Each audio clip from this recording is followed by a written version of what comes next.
Olá pessoal, tudo bem com vocês? A partir de agora começa o programa Play no Enem em parceria com o Claretiano Rede de Educação. Um programa feito especialmente para quem quer se preparar para as provas do Enem e ingressar em uma universidade. Aqui, além das aulas que são ministradas pelos professores do Claretiano Colégio, você fica por dentro das informações sobre o Enem. E você que ainda não se decidiu qual curso escolher, fique ligado na dica de hoje.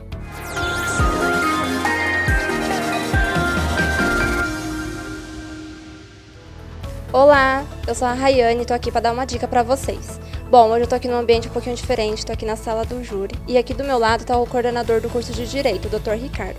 Tudo bem, doutor? O senhor poderia falar um pouquinho sobre o curso? O curso de Direito, maiormente aqui do Claretiano Centro Universitário, é um curso que contempla todas as disciplinas jurídicas e também disciplinas de humanidades, como psicologia, sociologia, antropologia, preparando o estudante aí para viver, aplicar o direito em sociedade. O curso contempla 10 semestres ou 5 anos e é um curso que prepara o aluno, o graduando, para o mercado de trabalho por meio da teoria e da prática, tendo em vista que o curso aqui está voltado principalmente para atividades externas. Muito bacana. E sobre o mercado de trabalho? O mercado de trabalho para quem cursa Direito é um mercado extremamente amplo. Há uma gama gigantesca de oportunidades, tendo em vista que ele pode atuar no setor privado, como advogado privado, isoladamente ou em sociedade, advogar para empresas como empregado dessas empresas, dessas pessoas jurídicas e também prestar concurso na esfera federal, estadual e municipal, seja para magistratura, Ministério Público, procuradorias, para delegado, para cartórios e outros concursos de tribunais. Muito bacana, muito obrigada, doutor. Bom, ficou interessado? Quer saber mais? Acesse o site do Claretiano.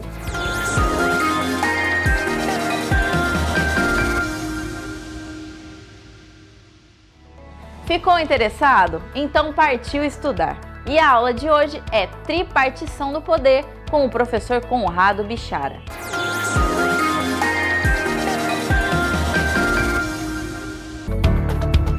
Olá pessoal, estamos aqui para mais uma aula do Play no Enem e o tema de hoje é a tripartição do poder político, aspecto fundamental da organização do poder político nas democracias modernas. Apesar desse sistema, a tripartição do poder só ter sido implantada no mundo contemporâneo a partir das revoluções burguesas da Inglaterra no século XVII e americana e francesa no século XVIII, essa teoria é muito mais antiga do que isso.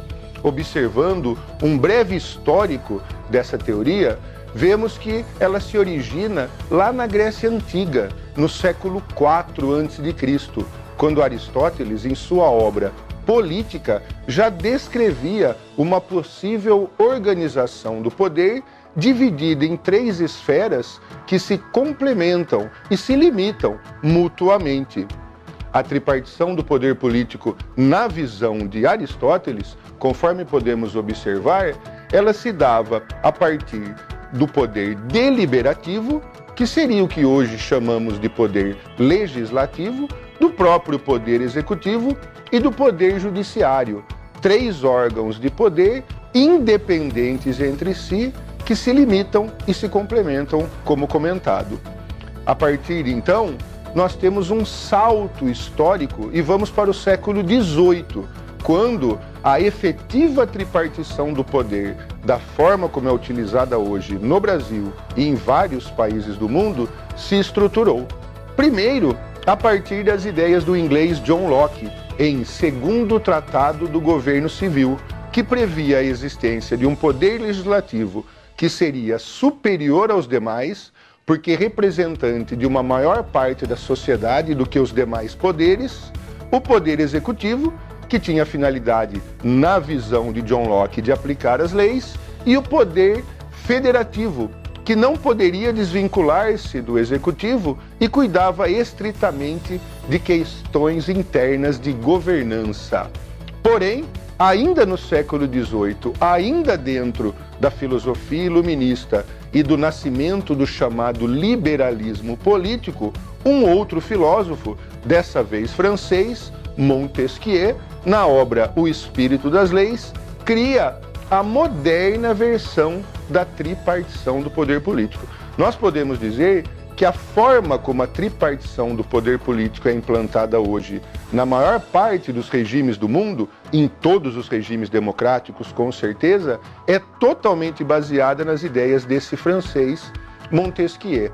Em O Espírito das Leis, Montesquieu descreve o poder legislativo composto por representantes do povo que fazem as leis para sempre ou para determinada época e aperfeiçoam as leis já existentes.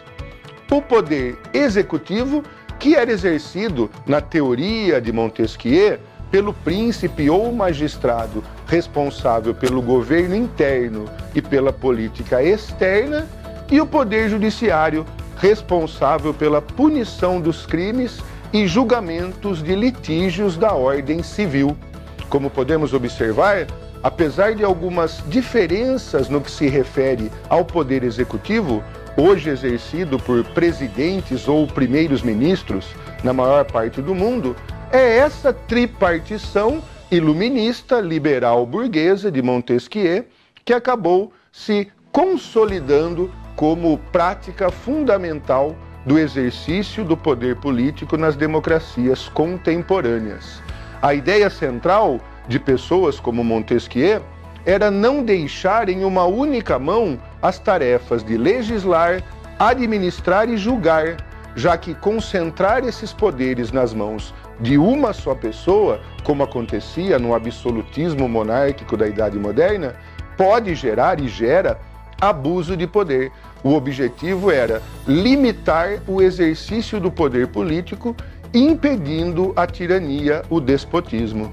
Na atualidade, nas democracias contemporâneas, o poder executivo, exercido pelo presidente, governadores e prefeitos, no caso das repúblicas presidencialistas, como é o caso do Brasil, cabe a ele administrar o Estado, observando as normas vigentes constitucionais elaboradas pelo Legislativo, governar o povo, propor planos de ação, ou seja, implantar as políticas públicas.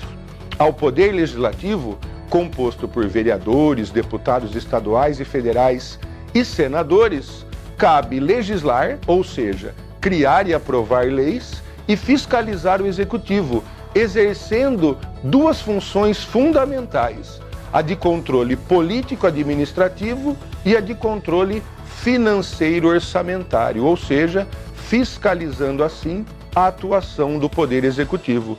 E ao Judiciário cabe interpretar as leis, claramente que à luz da Constituição, para evitar distorções nas normas vigentes no país, e julgar os casos de acordo com essa própria Constituição, aplicando a lei em casos pontuais específicos que são levados até o Poder Judiciário por promotores ou outros agentes públicos.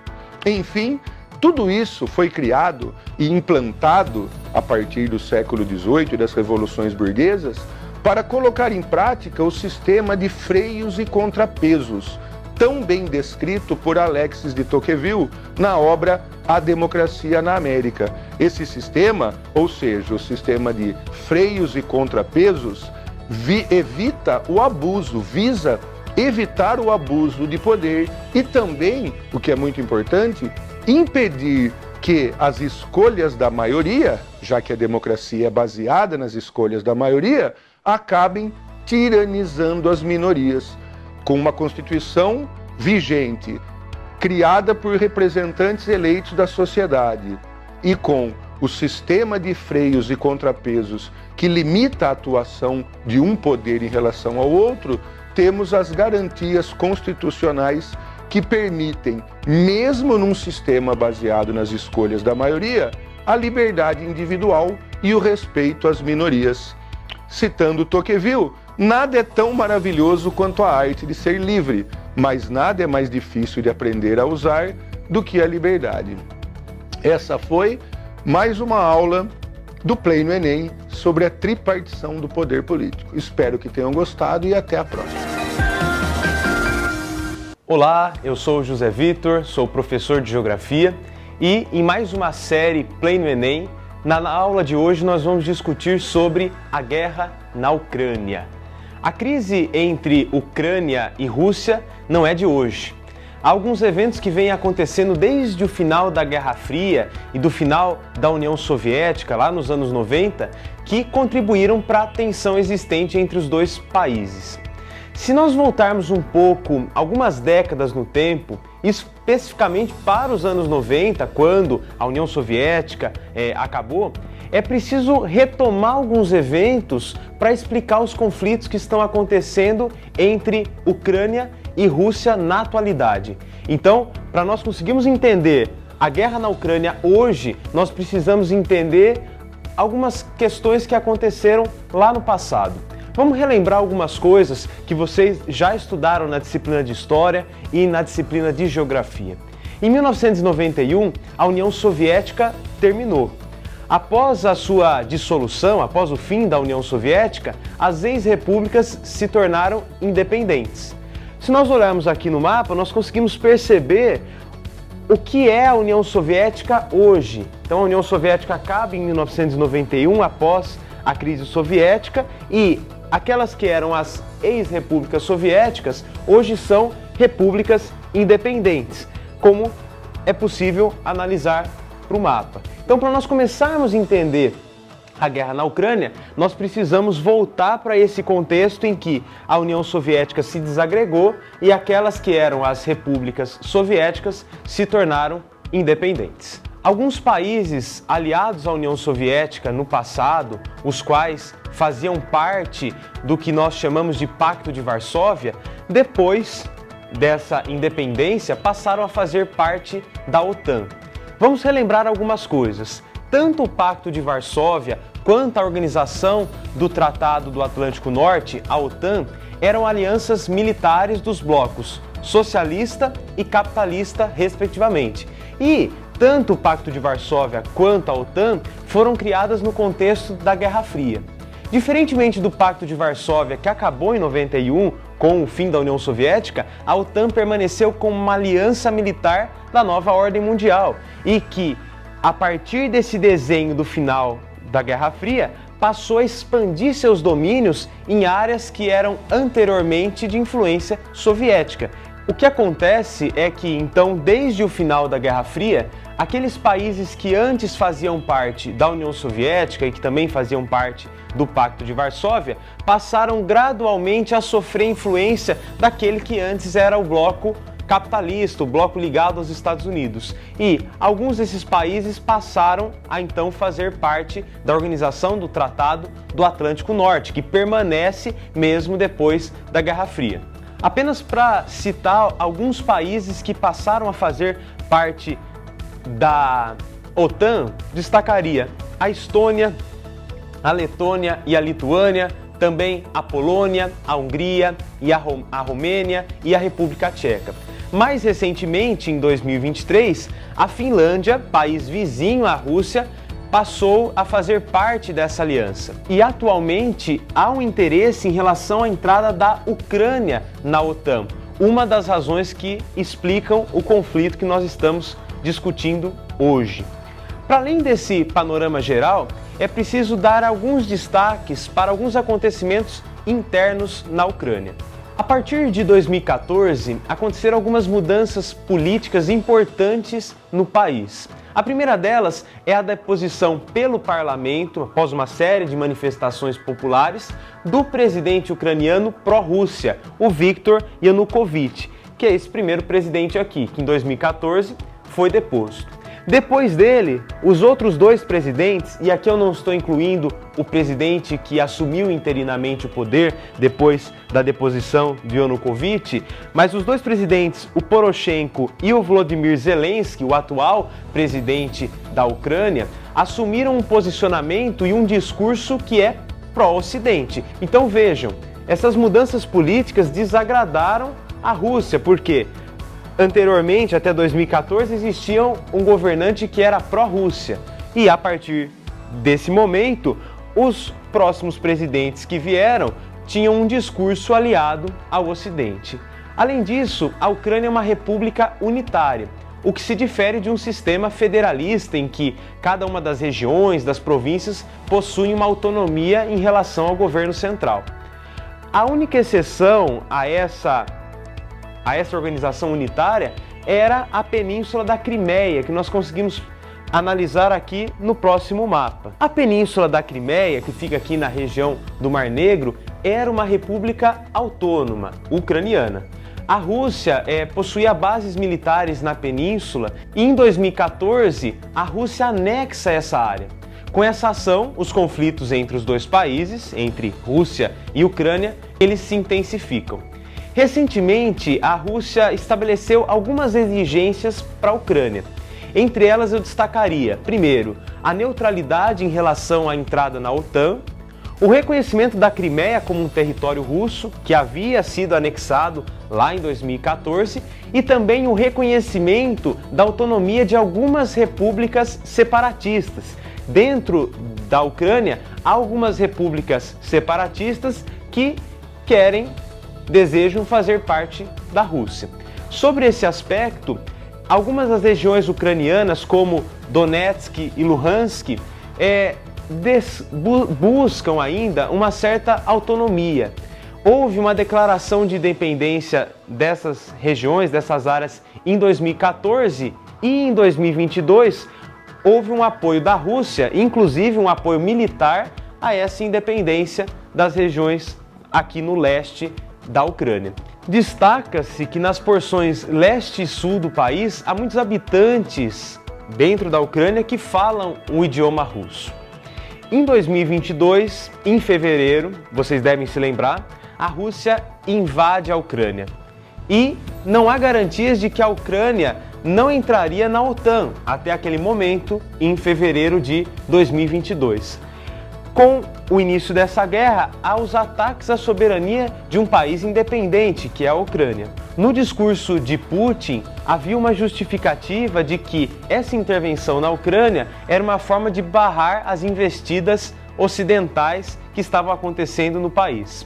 Com relação aos conflitos que estão acontecendo, então, desde o início de 2022, é preciso esclarecer alguns aspectos que eu coloco aqui no próximo slide.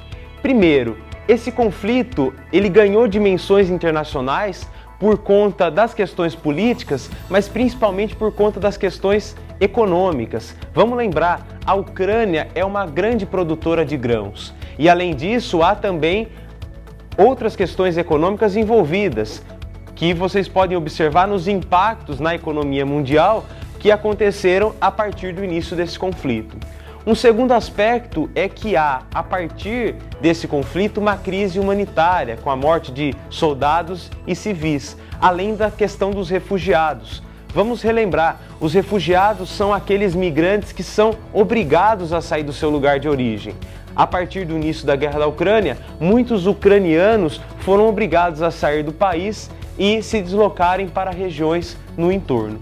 Um terceiro aspecto são as sanções econômicas do Ocidente que foram estabelecidas para a Rússia.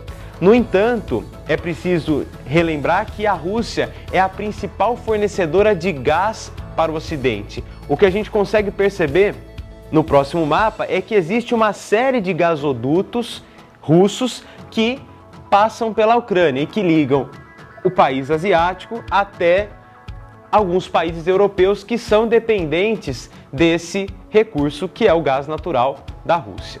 Além disso, existem inúmeros outros impactos desse conflito na economia mundial para além do fornecimento de gás. Vamos relembrar um aspecto importante. A Rússia até hoje integra como um membro permanente o Conselho de Segurança da ONU, que é formado pelos países que são considerados os vencedores da Segunda Guerra Mundial. E esses países, esses 5 países que fazem parte como membros permanentes do Conselho de Segurança da ONU, eles têm o poder de veto. Então, qualquer intervenção que for ocorrer nesse conflito passa pelo Conselho de Segurança da ONU, que tem a Rússia como um dos membros. Vamos também pensar o seguinte, para além dessa questão do Conselho de Segurança, vamos também pensar um pouco sobre o papel da OTAN. A Ucrânia não faz parte da OTAN, mas se um país da OTAN auxiliar militarmente a Ucrânia, os outros países que fazem parte dessa aliança passariam a se envolver diretamente no conflito. Desde o início dessa guerra, lá em 2022, aconteceram vários ataques aéreos à Ucrânia e esses ataques, eles buscavam abrir caminho tanto pelo norte, pela Belarus e pela Rússia, quanto pelo leste, pela Rússia e até mesmo pelo sul, através da Crimeia. Hoje, se nós formos pensar nesse conflito, há uma grande preocupação com o envolvimento de outros países no conflito.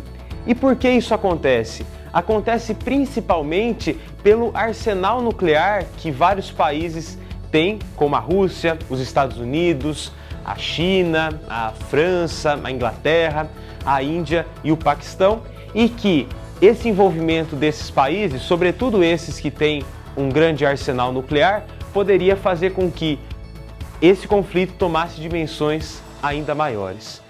Já caminhando para o final dessa discussão, é importante nós compreendermos as conexões que existem relacionadas a esse conflito, ou seja, não apenas pensar nas questões atuais desse conflito, mas também pensar nas questões históricas que explicam o que está acontecendo hoje na Ucrânia e que envolve também outros países. E também pensar nas diferentes dimensões da guerra, pensar nas dimensões humanas, nas dimensões sociais, nas dimensões políticas e nas dimensões econômicas que envolvem esse conflito.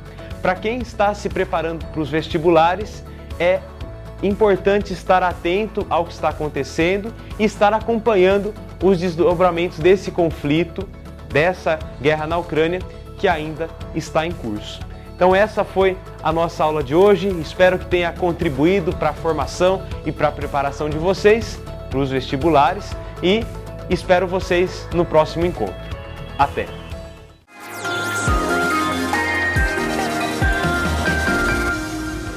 E uma dica para vocês hoje: uma boa alimentação e atividade física são ideais para um bom desempenho.